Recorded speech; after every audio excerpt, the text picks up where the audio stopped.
Well, welcome to Make Your Own Fun. I'm here with Ankhara Rose, and you have such a litany of titles. I'll just start with self-help guru, I guess spiritualist, song priestess. I mean, if you have a few other things you want to add and maybe just kind of introduce yourself to people. Sure. Yeah, yeah. So I do so many different things. My like regular human self is a mom of two, and wife, and my creative side does many things. So I've got music going on. I'm a song priestess. I'm a sacred music artist. I'm also like a pop music commercial writer and singer. So that's like Hey, that's great. another thing. My voice is in a few very cheesy commercials that I did not. Got to pay the bills, right? You gotta pay the bills, exactly. So I do that, and yeah, and like I've been on kind of like a spiritual journey for about 20 years, right? Nice. So beginning with just a hard life growing up and finding different ways to connect to myself and things that are beyond that. And that's a lot of the work that I do, primarily with women and with moms. It's like helping them feel really comfortable in themselves, Right. kind to themselves, and then connect their like boring everyday lives with something magical. Right. I was going to ask too, just in the last 2 years, have you seen just a glut of people um, moving into this kind of a realm or kind of reaching out like spiritually or just trying to think outside of the box and go like, now that I'm kind of like, sheltered at home or in a lockdown, it's like I'm faced with only myself, so to speak. Have you noticed a lot more people kind of going, you know what, I'm going to take the time for self-care and kind of reach out to other people through channels like this and just try to look into themselves and realize there's more to life than just getting up and going to work and coming home and watching TV and that kind of thing. Yeah, well, I think that like what happened was when we were all thrown and locked into our homes, and I'm going to speak as a mom, and because I mostly work as moms, like a lot, the brunt of a lot of COVID uh, fell on the shoulders of moms. So as moms, many of us were pushed to our limits, and there's like, you know, there's a whole slew of feelings that happen when you can't stand being around your kids or your husband, and you gotta like, there's a You lot of like guilt, everybody there's a lot of go to their shame, neutral corner. there's no escape. You're locked in the bathroom scrolling on your phone, like whatever it takes to get a little bit of like sanity. But yeah, I think that that's what happened. I think people also like a lot of in relationships, right? Like all of a sudden you're in that person's space 24/7 and the truth is being mirrored to you. Like, ooh, this isn't what I This isn't thought what it I thought it was was. going to be. Yeah. Right, exactly. And so I think some people like self-destructed and they went like all into numbing out and distracting, which I don't have any judgment about. Like times of crisis, we do what we're gonna do, right? And life is long and we can always come out of that if we choose to, right? But then yeah, other people started to seek like online courses and like just ways to connect with people beyond the people they were locked in their houses with. I like to tell people, and I've told a few other people this, and it kind of gets a laugh, and everybody kind of understands that I feel like in the last 18 months, we've all failed our astronaut training. Like, we're all just, especially like about a year and a half ago, and like, March, April, May, June of last year. Literally, I mean, I'm exaggerating, but there was this feeling of everybody just had their faces against the window, like, how much for that puppy in the window? Like, let me out of here Yeah. because so many people, myself included, were just so used to being able to get out on a weekend and go to a park and walk and just be out and not have any restrictions. And but then when that was kind of taken away, a lot of people, like I was saying before, the only thing that you were really left to do was face yourself. Yeah. And I'm a big proponent, and maybe you are as well, of getting yourself out of your own way. Yeah, because there's nothing that's gonna beep up your beep I just censored myself. Oh, you can Fill in the swear. It's blanks, fine. It's right? fine. More than yourself. Like we are our biggest enemies, our biggest blocks, our harshest critics, our harshest judges. No one, we would never let people speak to us the way that we speak to ourselves, right? Like never, Yeah. never. Someone spoke to you like that, you'd be like, what? What'd you say? And then, nope. In the mirror, we're just like, hey, you're horrible. But so tell me a little bit about the music in terms of, your journey. You're talking about going back, starting this about 20 years ago. So how did music kind of figure into that? Were you always kind of, playing guitar and piano and singing, or was that just something that you picked up at around the same time? Yeah, so according to my mother, I was singing before I was speaking. I don't remember, but that's what she says. So like music was always, I do remember, like I was always singing. I was always creating songs on my little tape recorder and recording it on a cassette tape. I'm Singing sure into the some, hairbrush in front of the mirror and that right, stuff. Yeah. exactly. Exactly. And for me, it was less about performing and more about just like creative expression. And I was, since the time I was 13, I was performing in New York City, performing original songs. Wow, like in 13, 14, cafes, 15. open mics, things like that. Yeah, and I had like real gigs. I had a partner. We thought we were going to be the next Indigo Girls. We weren't. That Oh, was I our was gonna jam. like raise the roof and then the roof is coming down. Yeah, it's like we were amazing for 15. Yeah. Um, but and I performed for many, many years. And actually my musical life was one side of my life and my spiritual side was completely separate. It's only the last few years where I found a way to bridge the two through sacred music, through music that's like consciously using frequencies and the messages are specifically related to, all things connected. Now has some of that become group activity in terms of ceremonial or almost like shamanistic, like drum circle kind of things? I watched a few things that you've done with on YouTube with like song release concerts and things like that. So how did that kind of evolve over the last few years? Yeah, well, I really like I started producing sacred music. That was kind of my way in before I even thought about performing it. So performing it has been something that's new. But like the way that I tend to do sound ceremony is I'm creating songs ahead of time through Mhm. production.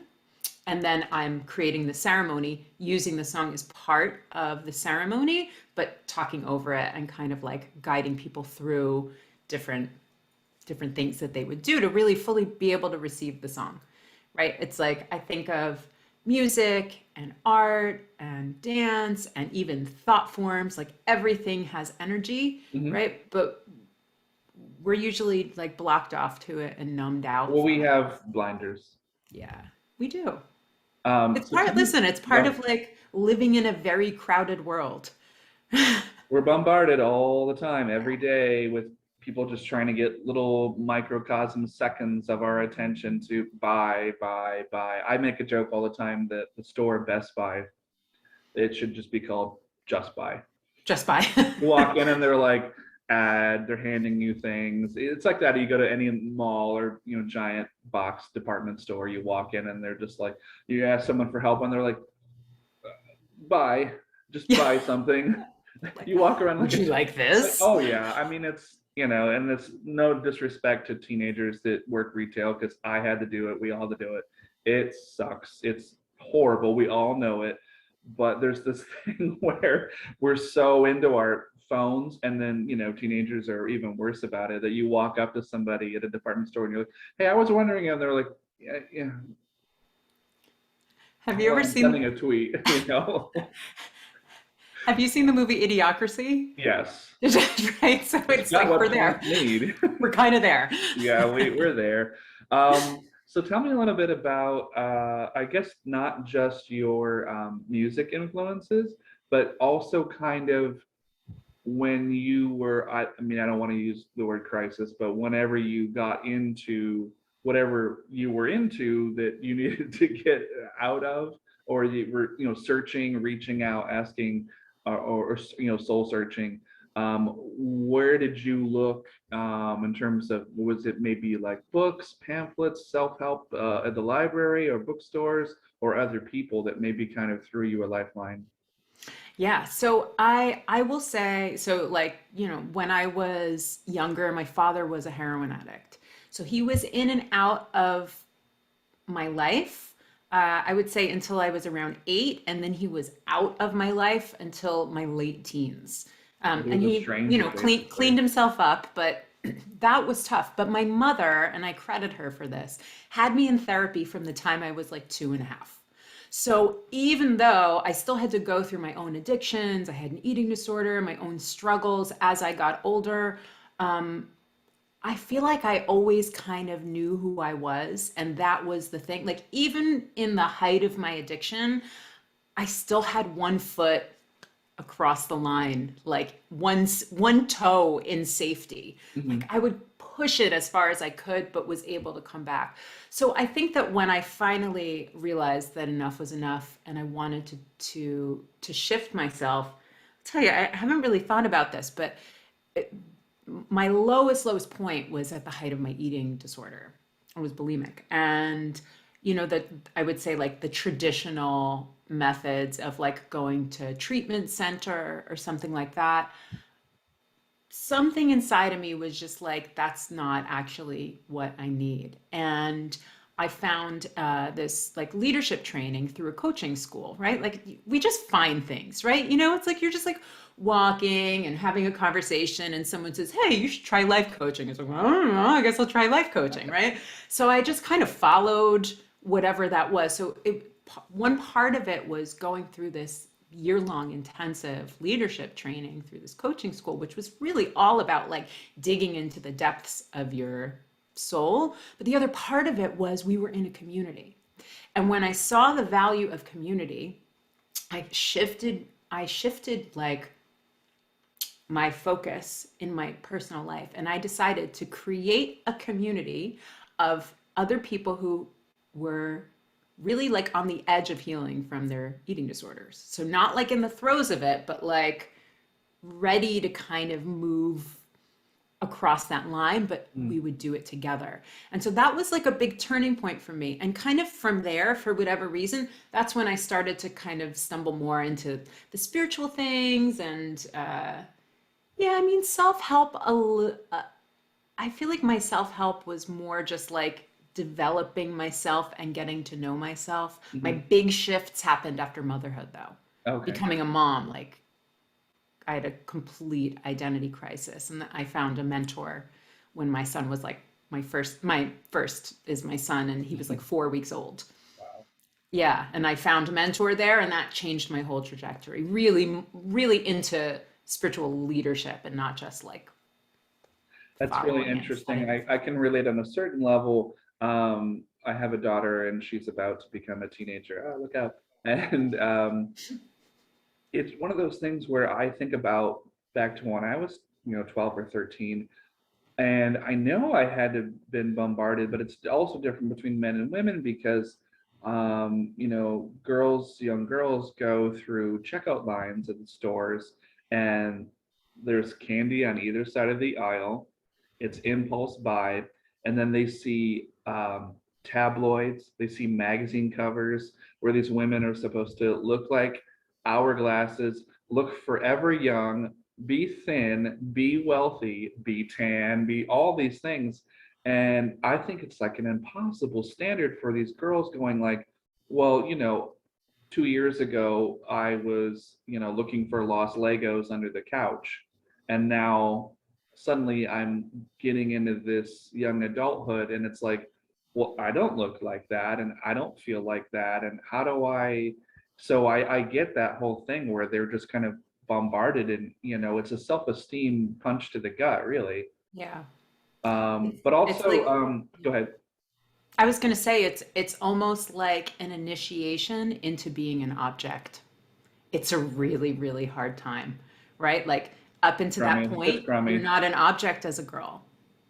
And then all of a sudden, and it's like, it's self-inflicted, but it's not, anyone's fault. You know, it's like the messages. I don't know if your daughter has a phone. We're holding out for my kids as long as we Held can. out for as long as I could, and then it became like an impossibility. Middle school, it's like, you know, my son's going to middle school next year, so we're expecting it. But, you know, like they see it. And it's not subtle. It's like a punch in the gut, Right. right? This is what you're supposed to look like. Oh, you don't look like this? You're not good. Or what do I have to do to myself Right. to get into that cookie cutter kind of shape, or and then the other detriment I think too, maybe your kids are going through this, is YouTube, in the sense, or TikTok's even worse, but they watch these videos of these social media influencers that are teenagers or in their early 20s, and they don't understand that, you know, they're getting like thousands of the followers or whatever, and they live in these mansions, they drive, you know, $100,000 cars, and they sit around the pool all day, and they think, oh well, that's just the way life is going to be after I get out of high school. It's like this, Good it's luck. like this unrealistic expectation. It's like, you know, I remember being a kid and looking up to like musicians and actors and writers and things like that, Sure. but I don't think we had this like 25, 30 years ago, where it was like this culture of youth, where it was like you just, you know, fail into being fabulously wealthy, Right. and they're going, well, you know, they look around at their friends' parents and they're like, well, how come I can't have this, you know, mansion by the sea in Malibu? And you know, it's like, I call it expectation versus reality. Yeah. And a lot of kids, it's just, they get really flustered, and it's like this really hard to understand thing. So I don't know if your kids have been through that too. Yeah, I mean, I think that like part of it is they're they're just not like developmentally ready to understand half of the stuff that they see, right? Like they're seeing it, whether it's like the sexual content, or like the crafted realities that are presented on social media. Like as adults, we have context for it all. We've seen a little bit more of the world, so that's not what has shaped our world. We're like, you know, at least our generation. I don't know about the Right. younger generations, right? But like we lived a different reality, and now this is being thrown in for them. They are growing up into that reality where that is, and who knows what it's going to mean. You know, like I go back and forth between being like really like, crap, how do I control it? How do I stop them from seeing it? How do I stop them from believing it? To being like, hey man, that's their reality, Well, right? And you if know, that's that parenting that's their thing. world, what am I going to do? Keep them out of their world? Exactly. And the parenting thing is,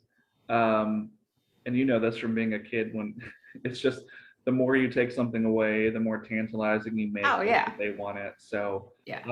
but to go back to what we were talking about earlier, what were some of your musical influences, and what brought that music into what you're using it for now? I mean, were there singers and songwriters when you were growing up that kind of inspired you to write your own music? Yeah, yeah. So, you know, as far as my like singer-songwriter stuff and the kind of music that I will still perform every once in a while when a place is open and there are performers, I grew up on Joni Mitchell, you Mhm. know, kind of like more folk. As an adult, I moved towards like I love Amy Mann, Ray LaMontagne, just kind of like great singer-songwriters with lyrics that are true and simple. I'm not someone who loves complicated, convoluted, mysterious, free flowing lyrics You that don't need like you a need to work really 27 hard to minute get. long. Like, You don't need like a 27-minute long prog rock epic no, every day of no. your life. And like Everybody, my husband is a musician as well, and he like loves Fish, and I think they're so talented. But like, I'm like the lyrics, I'm like I can't follow it. and then Like, it's what's the and then at some song point you're about? What's going on? scratching your head going, this song ends at some point, right? It's like if You're you walk like, can we get into to the a next? Wait, this is the next one. What's going on? like, we Yeah. just segued. I'm like, is that what they call it? But it's like, what's that store? Oh God, the mall. Oh, it's gonna bother me. Anyway, you walk in and it's literally just that techno beat with a little bit of a keyboard over it. And then one time I was at one of those stores with my daughter, and she walked away to look at clothes racks or something, and I was texting, and then I looked up and I went, is this still the same song? It is literally just. Yep. But Background. you should check out Bright Eyes if you haven't heard of them. Bright Eyes, Connor Oberst, he's very influenced by like Bob Dylan and Springsteen and stuff like that. Oh. So you might like his stuff. Anyway, Oh, wow. So at what point did you start building up your own kind of business and reaching out to others, or were there just, friends and family members that kind of bolstered you into that? Yeah, so when I first discovered coaching and leadership, I made like I'll call it like a half-assed attempt to like, I had some clients, but I was like, at that point in my life, I was not really interested in doing any kind of marketing. Not that I'm really interested in doing marketing now, but like that was such a turnoff to me that I let it go. And I do a lot of other things. Like I have a master's in education. So I was a tutor for 20 years. I just recently quit after that. I was a math tutor actually.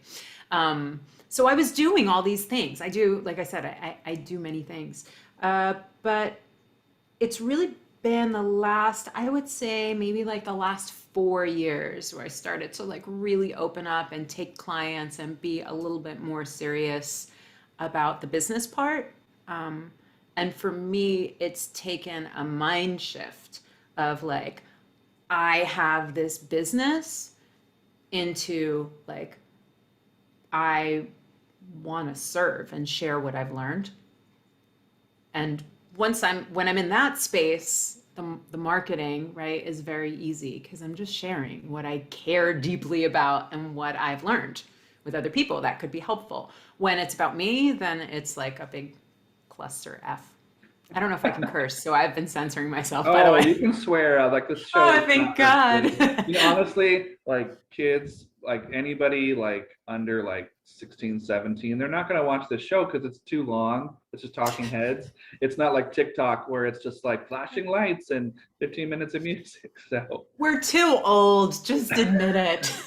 They're like old people talking. Well, no, and I'm not sure if you're familiar with the show, but what it actually is, this make your own fun show, it's basically I have a co-host and we do kind of like a morning zoo kind of thing where we talk about funny things that we witnessed or funny crazy things in the news. Started off as a comedy show and we would work in little song pieces and sketches and things like that to like a half an hour weekly format. And then I've had 2 co-hosts and time gets away from everybody, and then I started doing the interviews. And the weird thing is people really latched onto the interviews, and then the interviews started, and you've done the same thing too, where the interviews started getting longer and longer and longer. And I don't mind because a lot of people, and I'm sure you're in the same boat, pre-COVID, people would just do what I call segments. They would just do 5 minutes on, and look at this crazy cat on water skis. And now we'll go over to Ankhara and she'll talk about this. But you get like what, 5, 7 minutes, maybe if you play a song that's longer, like 10 minutes. Right. But to do this kind of a thing where we're talking back and forth for up to an hour, it's much more prevalent now since lockdown. And I thought, you know what, let me give people kind of like a soapbox, like not just to talk about political stuff, but talk about movies, books, music, everything that. And I think I got introduced to you through Monique Betty, and she's such a sweetheart. I love her. She's great. And I think that that's so key to what eventually, whatever my show becomes, whatever your business, evolves into. It's just about reaching out and talking to people on a human level. Yeah. Just yeah. so much, I mean, I think that, go ahead. Sorry. No, I was just going to say that so much of what we did as entertainers, like I'm also a writer and an actor before, 2020 was about promotion, marketing. Like I was saying, like you were lucky to get 5-6 minutes on somebody else's thing. And now it's just People are just sitting around with their coffee like, so did you survive that thing on Saturday? That kind of a thing. So if you could go into a little bit about how things have evolved and changed for you in the last 2 years in terms of how you're doing the outreach of your own, business and what you're doing. Yeah.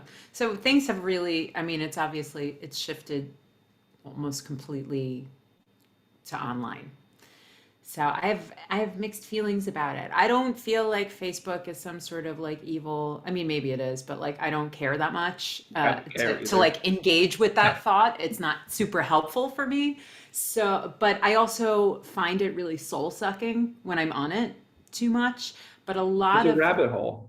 it it not only is it a rabbit hole, but like as an online business, female online business owner in the kind of self-help spiritual thing, the sponsored ads punch me in the face like 50 times a day. They're all triggering. They're all like just it's just hard for my like I'm a very sensitive person in general, like energetically, so it's a lot for my system.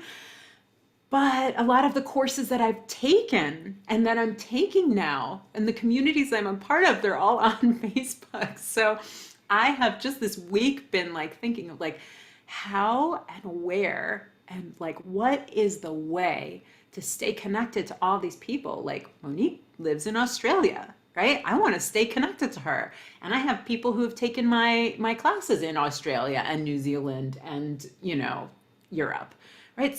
So I need some way to stay connected to them online, but I'm not feeling Facebook anymore.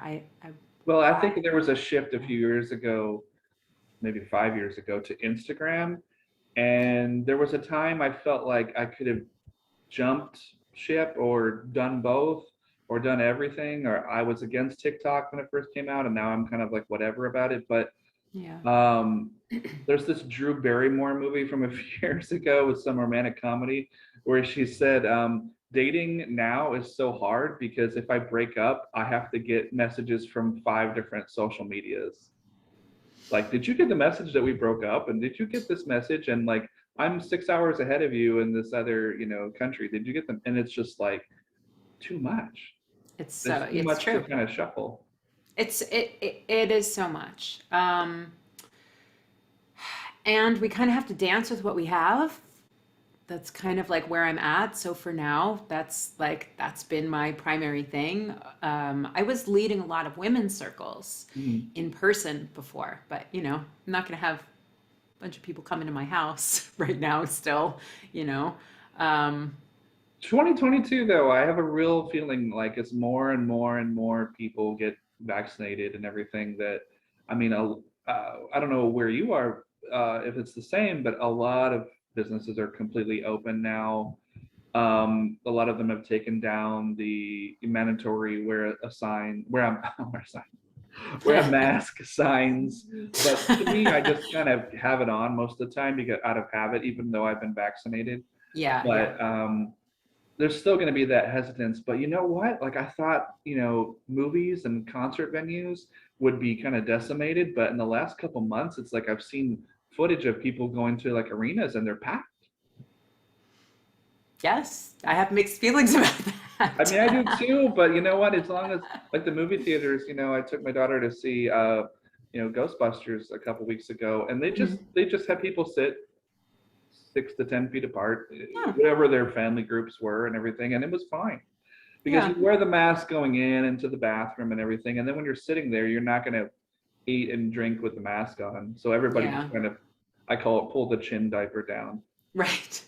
So Yeah, yeah, yeah. I mean, I've kind of intuitively felt that we're gonna have another uptick this holiday season. oh, what was the new one that sounds like a transformer? Like Transformer. It's a Omicron or transformer, something. right? I'm like, who makes these Omicron. Is that what names? it's called? Omicron? Something like that. But Yeah, I don't know. I had to punch out a Transformers from that movie from the 80s, the cartoon one where it was like a planet turned into a robot, and I had to be like, wait a minute. if you're as big as a planet, do you really need to turn into a robot? Because we're How will already this stressed, serve like, you? holy Right. crap, a planet's coming to kill us.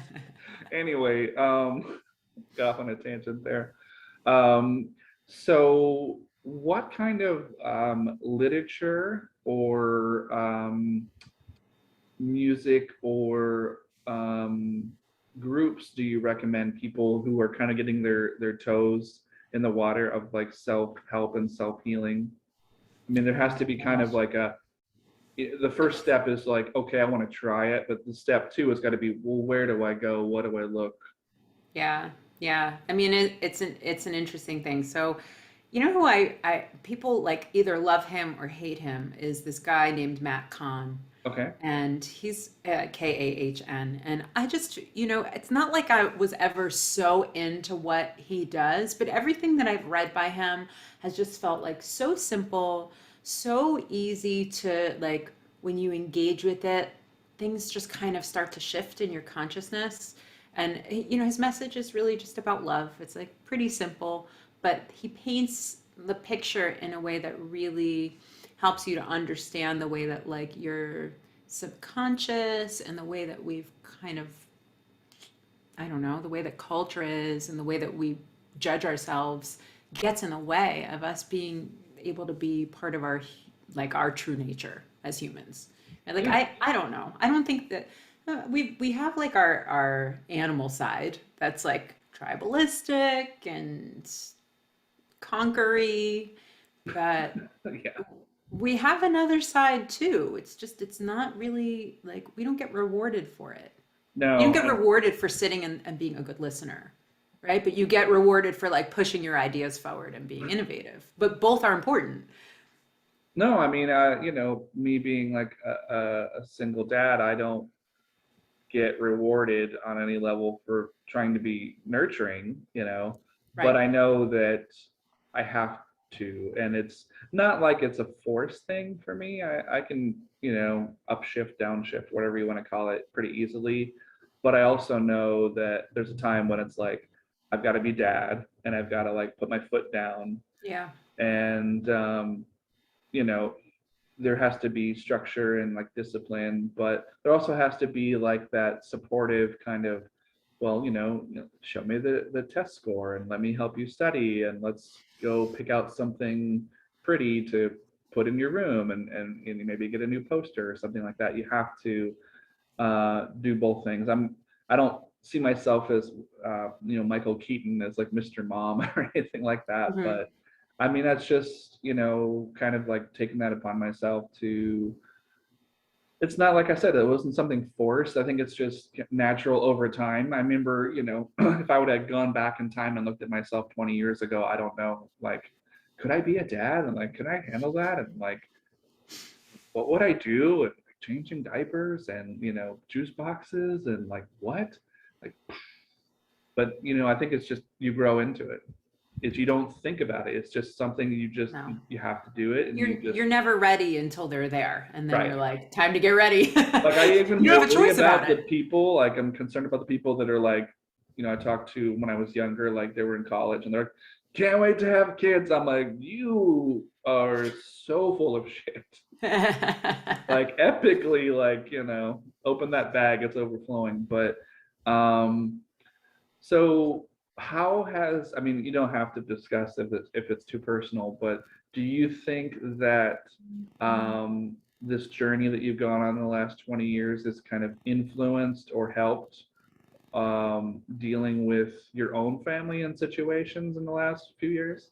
Yeah, 100%. I mean, it's honestly like the direction that I've been going with my business has been around supporting moms because through my journey, I went from being someone who was really anxious, chronically in a state of being worried about my kids, worried about the world, um, distracted and disconnected, right? Because when we're in a state of anxiety, we're like cut off from the people that we're near, right? And I wouldn't call what I had anxiety like in a standard typical form, but it was like my worries got away with me and it stopped me from being present with what my kids were actually doing. I was like projecting into the future all the time.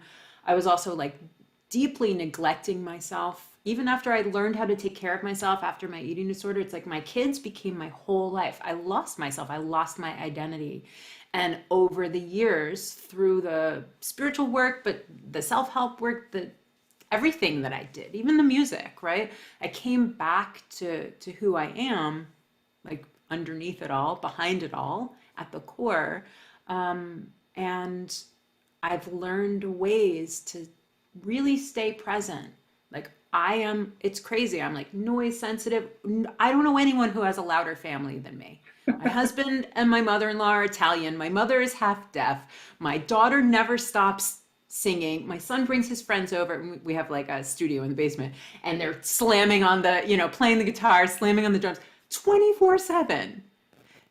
But I'm like sitting there like totally fucking zen in the middle of it. You And just it's have not your because I coffee don't cup hear and it. you're just It's like, because, yeah, it's like, and I'm not cutting myself off from it, but like I nurture myself so much right. that when things start to feel messed up, first of all, I notice it really quickly because I know what it feels like to be like nice and grounded. So when I'm not, I feel it right away and I have the tools to bring myself back. So wrapping, like pulling it into the question about how it's affected my motherhood. Well, it's allowed me to like, first of all, not only like model taking care of myself instead of being a like self-sacrificing mother, which A we're kind martyr. of told we're supposed to be. Yeah, we're told we're like being a martyr as a mother is the righteous way, and it's like totally out of balance.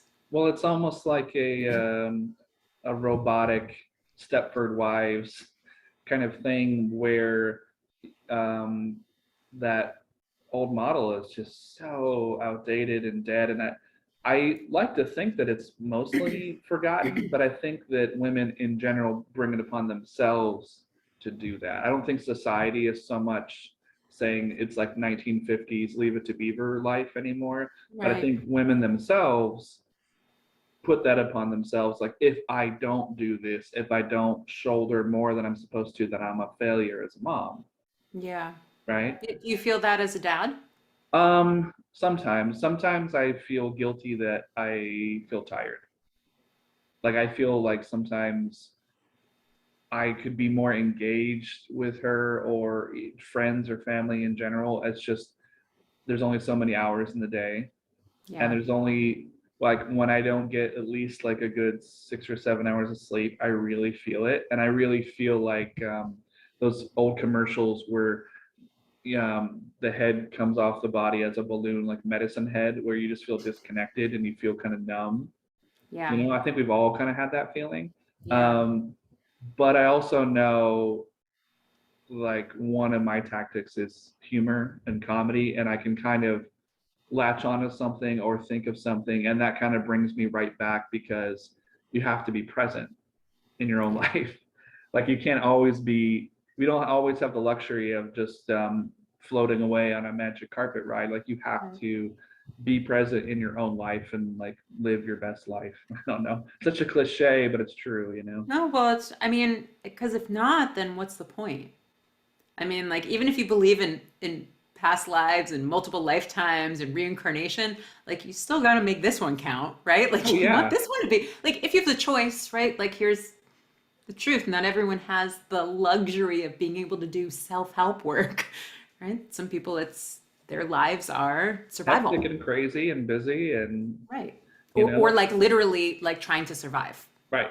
not safe, right? So not everyone has that. So for me, instead of feeling guilty about my, I guess, entitlements, right? Like guilty about what I'm lucky enough to have, I feel like, well, if I was given this, let me do the best that I can and let me spread it and share it so that it's not like I'm sitting punishing myself, feeling guilty that other people can't have it, which Yeah, is I a little bit, mean, there had to have been a time early on in this process where your kids were like really little, like you said, even younger than now, running around, and you're just standing there, like, um, oh God, what is that coffee commercial? But you're just standing there with your cup, and you're just like, fuck this. Like, there's got to be something more. There's got like I deserve more. Like I'm more than just the person who pours the cereal and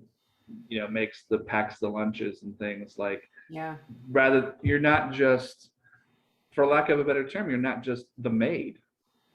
Right. You're not just the person who cleans up the messes and gets the kids off to school, and then you come home and what's on TV. It's just, and I think that's really true, that I've noticed this as well, that you've got to have friends and family that have been through it, where there's this thing that men and women too, when they get over 40, people are suddenly like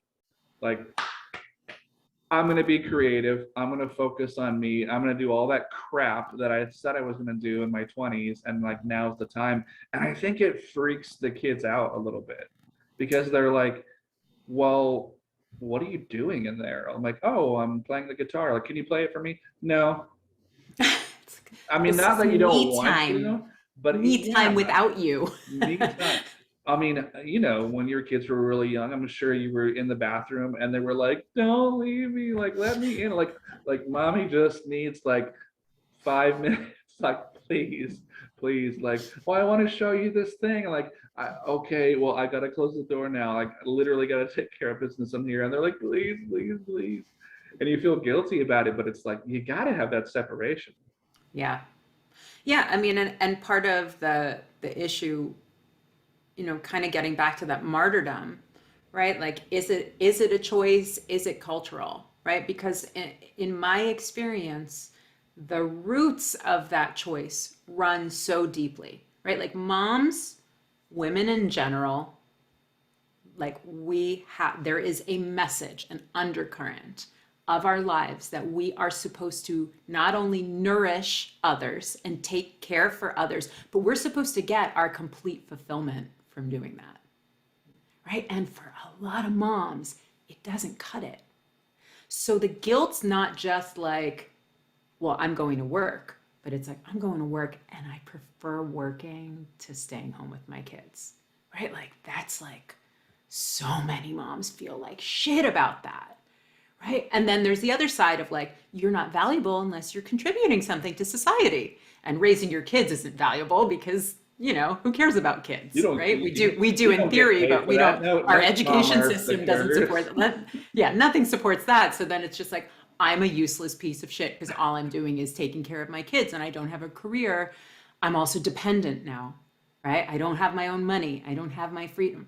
So it's like, I feel like, and I don't know what it's like being a single father, obviously, or a father in general, but I can speak for the hundreds of moms who I've worked with, right? Like, it's kind of like a prison in either camp.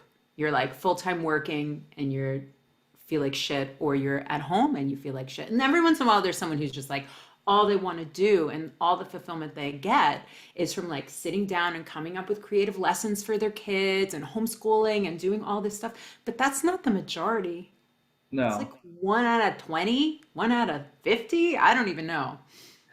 I find that, and you probably do this too as a creative person, just like long drives or running errands or things I have to do, the in between time, that's when kind of, I call it like lightning bolt zygotes kind of come in Yes. ahead of like ideas for like a poem I want to write, or like a story I want to finish, or I need a middle of, or a song that I'm like was really frustrated in the middle eight, kind of like eluded me or something, or I make short films too, and I'm like, oh, the festival deadline or something.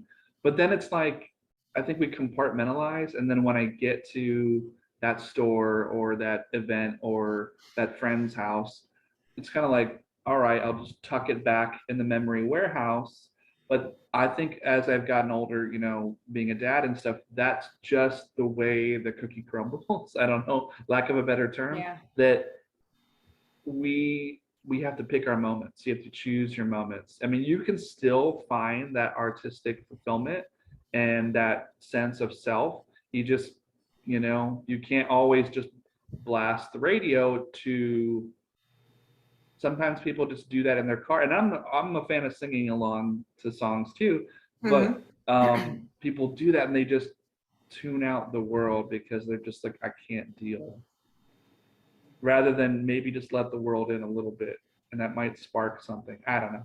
Yeah. Talking out of my Yeah, ass there's a here. lot of juicy stuff in there. You know, first of all, I just want to say like my voice recorder app on my phone is like I've got my phone next to me and the voice recorder app open when I drive because I get so many we call them downloads from the universe, right? So that's when they come in.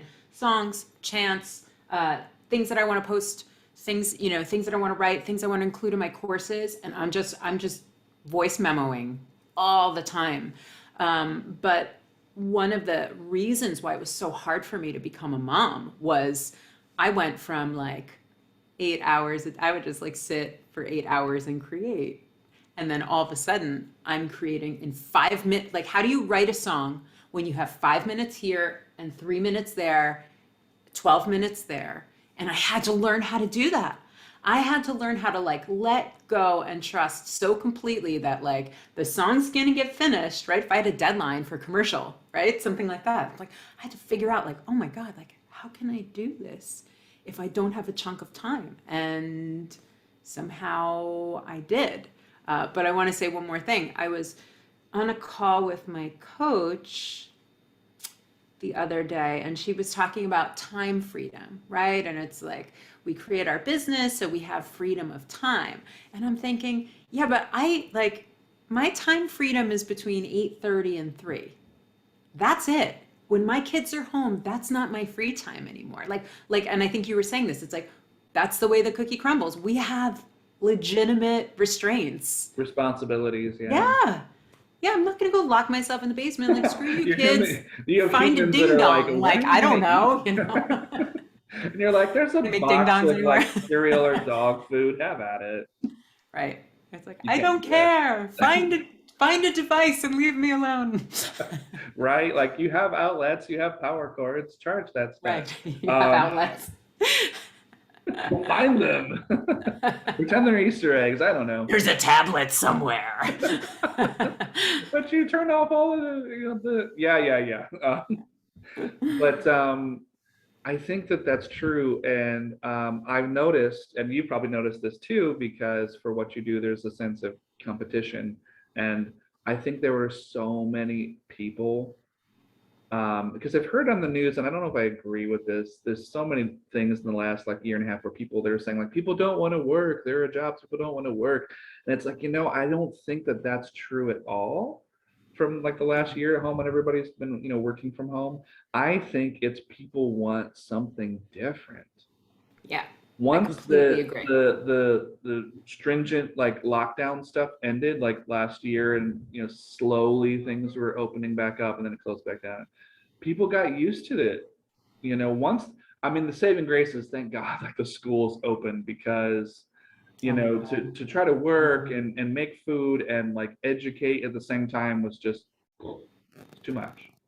Oh, my kids, Like my daughter's particularly my grades son. personally, her grades just suffered because it was just I can help, I can educate, but that 8 hour block of time, it's like I'll break for food, but you have work responsibilities too. Yeah, yeah, So everybody's in the same boat. But do you realize, I mean, you have to look around at other people that are doing similar things to what you're doing and going, there are a lot of people coming out of the woodwork now saying like, we're not going to do this 8 to 5 thing anymore and go to some office complex. We're going to do yeah, this at home. And everybody's doing a little bit of everything now. yeah. Listen, like we have to evolve at some point. The I don't know 8 hour work 8 hour day 8 hour work day, which is probably way longer for many people. Like that was like, isn't the whole system based on like factory working? Oh You yeah, I know, mean, like on a it's certain level, based you on look. something that's so outdated. There's just no reason that everyone should have to do everything at the same time and you eat your meal here and we're living fucking beings, Well, yeah, I mean, the thing you is, know? and then once people in general kind of looked around, and that, you know, obviously, I'm not going to say this about the school system or healthcare workers or anything, important like that, but like businesses by and large, and they don't want to hear this, and they don't want you to know this.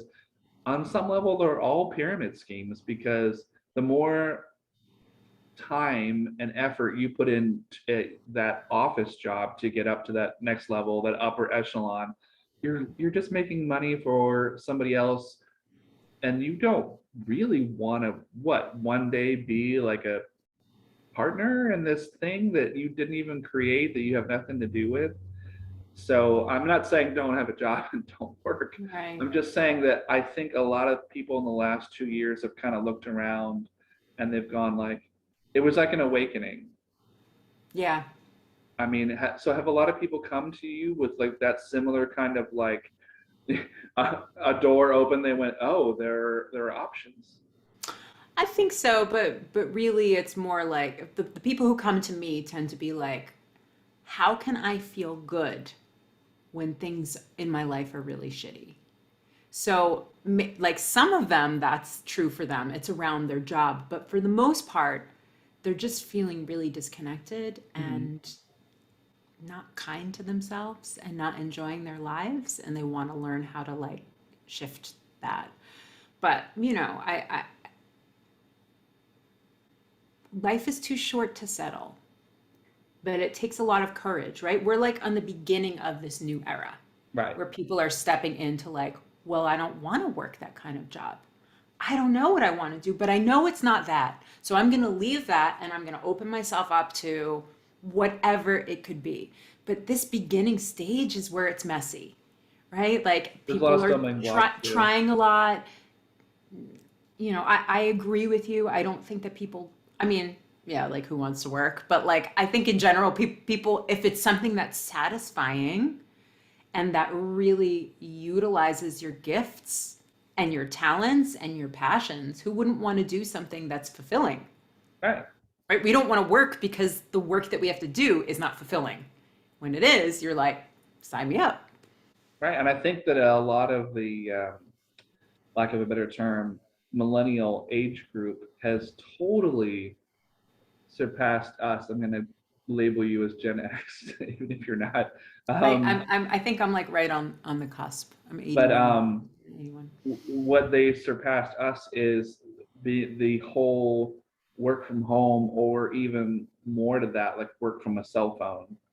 Everything is app. You know what I mean? Like everything is Yes. app based. Like you could be a DJ and get paid at a party and just connect your phone to a PA system, and you're It's so literally just weird. playing song selections from your playlist, and you're getting paid hundreds of dollars an hour to do that at a wedding or an anniversary. And they're like, we're paying you 5 grand to Sign be me up. doing your thing, and then you've got like a I'll take phone, and they're it. like, why would I bring all the what turntables? What are Right. those? Well, that's what Um, technology's for, right? It's supposed to make exactly. things easier. So getting back to what you actually do, um, so what are some early first things that you tell people that are reaching out to you that are like encouraging first steps? Yeah, so it's like the crux of everything that I do is really around self-compassion, right? Like that's where the shifts start to happen. No matter what you want to accomplish, like if you can find a doorway into self-compassion, there's a chance that you can change. Because if you're trying to change something because you're judging the shit out of yourself or beating yourself up or comparing yourself to someone else or feeling like you're not good enough, it's like every step that you're taking is sinking, right? When you come from a place of self-compassion, you've got a foundation of kindness, of caring, of listening, of self-nurturing, of self-care. So, that's always where we start. And a lot of it has to do with how we talk to ourselves. So I do a lot of education around like what I call, I'm kind of changing the language with it. I learned it as the masculine and feminine inside of us, but I feel like gendering it is kind of like, it's kind of outdated. But Yeah. really what I'm talking about is like we have parts of ourselves, men and women, that we have undervalued because traditionally they were associated with women. Right. And that's what we call the feminine, right? And then we have the parts that we like put up on a pedestal that were traditionally associated with men. It's not, we all have it. We all, downgrade the parts that were considered feminine and we get rewarded for these masculine qualities. So when we start to understand them and taking masculine and feminine aside, just looking at the qualities themselves, right? Like we value success, we value achieving, we value hierarchy. Our whole society is built on hierarchy, right? But we don't really value like holding space. We value the action, but not the container that holds it. Hmm. And it's like when we start to see the way that we've cut down these pieces of ourselves as men and as women, and then we start to build those back up so that we've got a level playing field, right, between the two. Well, then we're moving forward as a complete human. And we also kind of have to like downgrade a little bit of this, like, I'm only valuable, I'm only worthy if I'm earning money. I'm only worthy if I've like made a big impact in the world. You know how Right. many amazing humans there are that like they're present. Have you ever, I mean, I know people like this. You probably do too. Like this person walks into a room and you're just like, I feel so good around you. They're not doing anything, right? It's who No, they it's just like are. an aura too. Right. Yeah. I mean, yeah, exactly. It can be energetic, but it's also like just I think we all have that sweet spot inside of us where like we don't have to do anything to bring value. That's radically, that's a radical concept in our culture. What do you mean you're valuable without proving it? Just being alive. Right. Like, Um, why is that not enough? That tree's not valuable? it's giving us oxygen. You better be Right. happy that tree is there. But I'll finish my soapbox really quickly. I Sure. want to just throw this point in too. But, it's like we can use our bodies as a metaphor. The way that we treat our bodies, particularly as women, but as men as well, the way that we treat our bodies is a direct reflection of how we value life. And the way we treat the earth is reflected in the way we treat our bodies. Because let's face it, the most of us, for most of us, right? Starving, overexercising, pushing ourselves when we need to rest, we're work anyway, neglecting our bodies.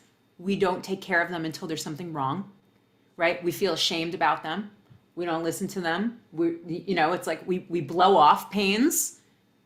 All of these things, we don't value, if we can't value our bodies, like the literal container that we're here in, why would we care about cutting down a tree? Why would we Right. care about keeping the water clean?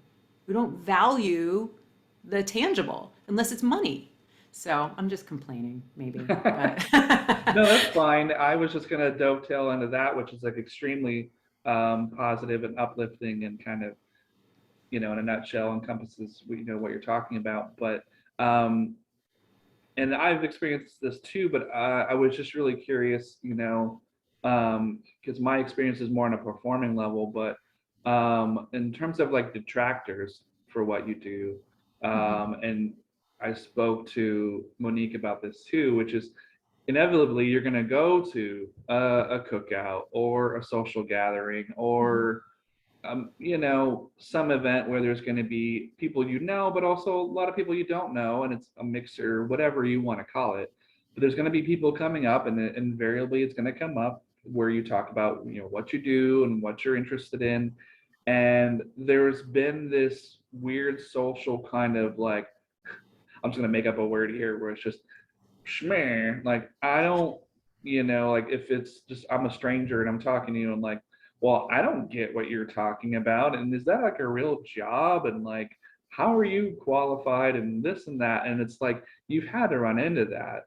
So how do you deal with it? And it's almost not quite like a heckler situation, but somebody who's Mhm. just maybe is standing there with their little plate of hors d'oeuvres and they're going like, really? Like that's a thing? So how do you, I mean, you can't obviously always change somebody's mind, but how do you Yeah. deflect or kind of like shed some light on somebody who's like coming at you with a negative attitude about it?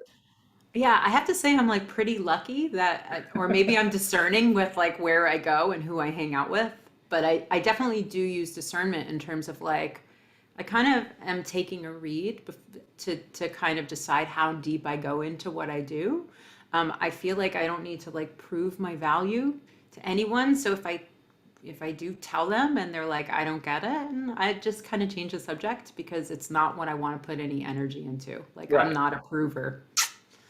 Like, you don't get it? Cool, it's not meant for you. And my work is not meant for everyone. I'm really happy about that because I don't want to work with everyone, No, no, you no, and know? yeah, and I get that. It's like those people, the people that want the help or that are looking in themselves Mhm. to reach outside of the box, they're gonna seek you out and find you. But you know, But also people well, who are just like, what the hell is a coach? What do you mean by sacred music? and of course you're standing there with like a piece of celery in your mouth, going like, mm, mm. I try sometimes in my mind, like, how would I explain what I do to a 5-year-old? Right? And like, if you can keep it that simple, right? Like, oh, I help people remember how to be kind to themselves. Oh, okay, cool. How do you do that?